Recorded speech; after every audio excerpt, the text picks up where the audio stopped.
అందరికీ నమస్కారం అండి. ఇవాళ నా ఫ్రెండ్ ఒకరు సీనియర్ సిటిజన్స్ సంక్షేమ సంఘం వాళ్ళ ద్వారా 60 సంవత్సరాలు పైబడిన వృద్ధులకు మరియు విశ్రాంతి ఉద్యోగులకు చేసిన విజ్ఞప్తి ఒకటి నాకు ఫార్వర్డ్ చేశారు. అది చూసి చదువుతున్నాను. అయితే ఇందులో నేను అనుకోవడం ఏంటంటే, ప్రతి ఒక్కరికి 60 పైన పడిన ప్రతి ఒక్కరికి ఇది అప్లికబుల్ కాకపోవచ్చు. వారి శారీరక, మానసిక ఆరోగ్యాన్ని బట్టి కూడా మనం వీటిలో సూచనలు పాటించవచ్చు. వయస్సు పెరిగిన కొలది మనమందరం శారీరకంగా, మానసికంగా బలహీనంగా ఉండడం సహజం.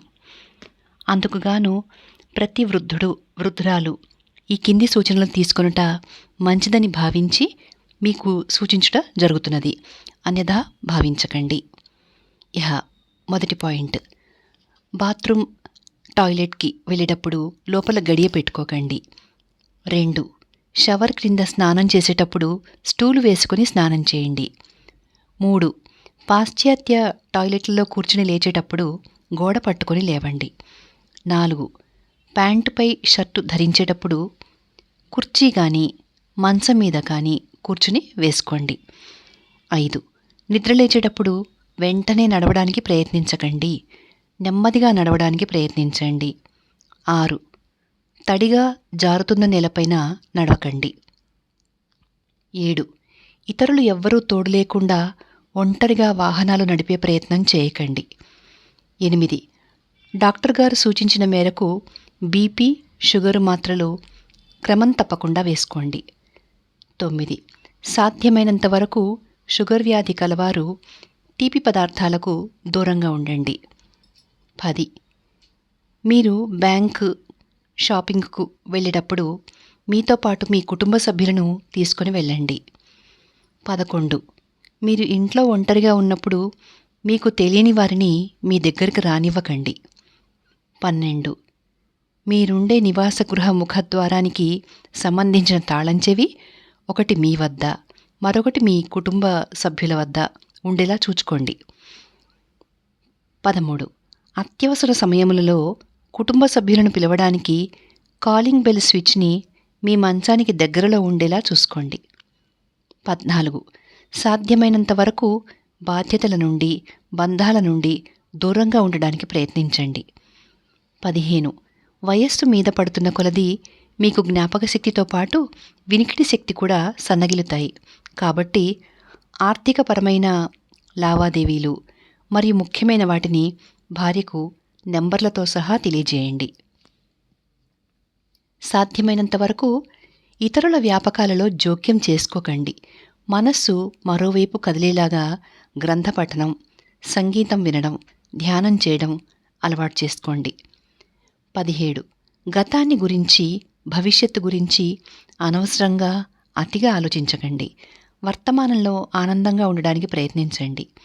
18, ఆపద సమయంలో అర్హులైన వారికి చేయగలిగిన సహాయం మాటల రూపేణా లేదా ధన రూపేణా కానీ చేయండి. 19, గతంలో ఎలాగున్నా ఈ వయసులో భార్యాభర్తలు ఒకరికి ఒకరు తోడుగా ఉంటూ అందరికీ ప్రేమ పంచుతూ వారి ఆదరణకు పాత్రులవ్వండి. 20, ఆదరించే ఆత్మీయులు లేనప్పుడు సురక్షితమైన వృద్ధాశ్రమంలో ఉండడం మంచిదని గ్రహించండి. 21, ఈ వయసులో అందరితో మంచి సంబంధాలు కలిగి మానసిక శాంతితో జీవనం సాగించడం మంచిది. 22, రోజు 30 నిమిషాల నడక, ధ్యానం మరియు యోగా చేయడానికి ప్రయత్నించండి. 23, దూర ప్రయాణాలు చేసేటప్పుడు మీ వద్ద బీపీ, షుగరు, తలనొప్పి, జ్వరం, దగ్గు, ఆయాసం, గుండెపోటు మొదలైన వ్యాధుల నుండి ఉపశమనం పొందుటకు తగిన మాత్రలు వైద్యుల సలహాలతో ఉంచుకోండి. 24, ప్రతిరోజు ఉదయాన్నే భగవంతుణ్ణి 10 నిమిషాలు ప్రార్థించండి. 25, తీపి పానీయాలు, పదార్థాలకు దూరంగా ఉండండి. 26, మీ దినచర్యలో వ్యాయామాన్ని ఒక భాగం చేయండి. 27, బయటకు వచ్చి ఉదయం కానీ సాయంత్రం కానీ సూర్యకాంతిలో కనీసం 5 నిమిషాలు గడపండి. 28, ఎక్కువసేపు నిద్రపోకండి. 29, మత్తు పానీయాలకు దూరంగా ఉండండి. 30. తరచూ వైద్య పరీక్షలు చేయించుకోండి. ఈ కరపత్రం మీకు పరిచయస్తులైన పెద్దలకు అందజేయండి అని పంపించారండి. ఆ కరపత్రం చెప్పాను కదా ముందే, సీనియర్ సిటిజన్స్ సంక్షేమ సంఘం వాళ్ళు. చాలా చాలా ధన్యవాదాలండి వాళ్ళందరికీ కూడా మనందరి తరఫున. ఎందుకంటే ఎంతో ఆత్మీయంగా ఇంట్లో వాళ్ళ పట్ల మనం చాలా జాగ్రత్తలు ఎలా అయితే తీసుకుంటామో అంత జాగ్రత్తగా, అంత ఆత్మీయంగా మనకు ఒక్కొక్క సలహా, ఒక్కొక్క సూచన ఎంతో మనసు పెట్టి వాళ్ళు మనకు అందజేశారు. వారికి మరొకసారి ధన్యవాదాలు. అయితే ఇందులో నేను ఒక చిన్న విషయం ఈ సందర్భంగా మీకు చెప్పాలనుకుంటున్నాను. ఏంటంటే వృద్ధాప్యం దగ్గరికి రాకుండా ఉండాలి అంటే మనం ఏదో ఒక వ్యాపకం తప్పకుండా కల్పించుకోవాలి. ఆ వ్యాపకం అది మనకి ఇష్టమైనదిగా ఉండాలి. అప్పుడు మనం ఆ వ్యాపకంలోనే మునుగుతాం కాబట్టి బయట విషయాలు పట్టించుకోవడం, మనసుకు బాధ కలిగే విషయాలు పట్టించుకోవడం ఇవన్నీ జరగవు. ఇంకొకటి ఏంటంటే ఆ వ్యాపకం వల్ల మనసుకు ఉత్సాహం వస్తుంది. ఒక ఉదాహరణ చెప్తాను. మా ఫ్రెండ్ ఒకరు ఈ మధ్య అన్నారనమాట, ఎందుకో నీరసంగా ఉంటుంది అలా అని. తర్వాత ఇంకొక ఫ్రెండ్ కూడా తను మళ్ళీ జాబ్లో చేరడం, ఈ ఏజ్లో కూడా ఫుల్ చాలా ఎనర్జెటిక్గా ఉండడము, ఇదంతా గమనించాక నేనును మా ఫ్రెండ్ ఒక నిర్ణయానికి వచ్చాం. ఏంటంటే సరైన వ్యాపకం, ఉత్సాహం కలిగించే వ్యాపకం ఉంటే నీరసము, ఈ వృద్ధాప్యంలో ఈ వయసులో ఇంతేలే అని సరిపెట్టుకోవడాలు ఇవేమి ఉండవు. అది చాలా ఇష్టమైన వ్యాపకమై ఉండాలి.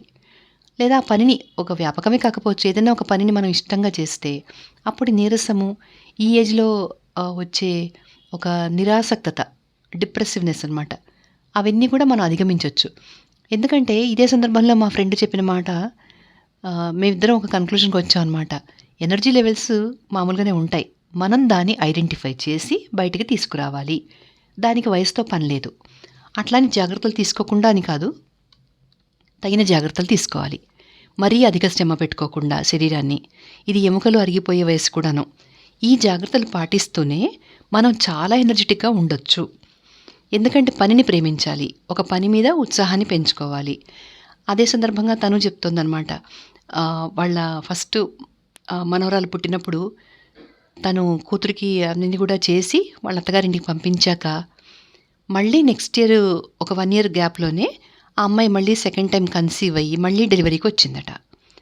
ఈ లోపల తనకేంటంటే మళ్ళీ నీరసం, చాలా ఏమంటారంటే ఎనర్జీ లెవెల్స్ అన్నీ కూడా తగ్గిపోయి కూర్చున్న చోటే కూర్చోవాలనిపించడం, ఏ పని చేయాలన్నా ఆసక్తి లేకపోవడం. కానీ సెకండ్ టైం కూతురు డెలివరీకి వచ్చాక ఎక్కడ లేని ఎనర్జీ వచ్చిందట. తను చెప్తోంది, నువ్వు చెప్పింది నిజమే అని నాతో ఏకీభవించింది తను. అందుకే అంత ధైర్యంగా చెప్తున్నా. నేను చాలామందిని అబ్జర్వ్ చేశాక నేను ఈ మాటలు చెప్తున్నాను మీకు. ఎందుకంటే మనం ఎక్కువ మటుకు మైండ్ పవర్ యూజ్ చేయం. ఈ వయసులో అనే మాట తరచుగా ఉపయోగిస్తాం, నిజమే, వయసు శరీరానికే. అందుకని తగిన మందులు అవి ఇస్తూ ఉండాలి, తగినంత రెస్ట్ ఇస్తూ ఉండాలి, పౌష్టికాహారము, మన డైట్, మన ఏదైనా అనారోగ్యాలు ఉంటే కనుక, క్రానిక్ డిసీజ్లు ఏమైనా ఉంటే వాటి తాలూకు పథ్యాలు అవన్నీ మనకు ముఖ్యం. కానీ మనసు ఎప్పుడు యాక్టివ్గా ఉండాలి, ఏదో ఒక వ్యాపకం మనకి అంటూ ఒకటి. ఎందుకంటే ఈ వయసులో తరచుగా జరిగేది ఏంటంటే పిల్లలు మనని వదిలిపెట్టి వెళ్ళిపోతారు వాళ్ళ వాళ్ళ వర్కింగ్ ప్లేస్లకి. కొంతమంది కలిసి ఉండొచ్చు, అయినా కూడా వేరే కంట్రీకి వెళ్ళే వాళ్ళు ఉంటారు.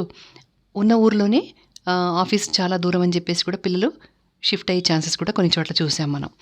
అప్పుడు మనం డిప్రెషన్లోకి వెళ్ళకూడదు. ముఖ్యంగా పిల్లల పెళ్ళిళ్ళు అయిన తర్వాత పేరెంట్స్, ముఖ్యంగా ఆడవాళ్ళు, తల్లులు డిప్రెషన్లోకి వెళ్ళిపోతారు. ఎందుకంటే పిల్లలకి మన అవసరం లేదు, చేతి నిండా ఉన్న పని ఒక్కసారిగా ఆగిపోయింది.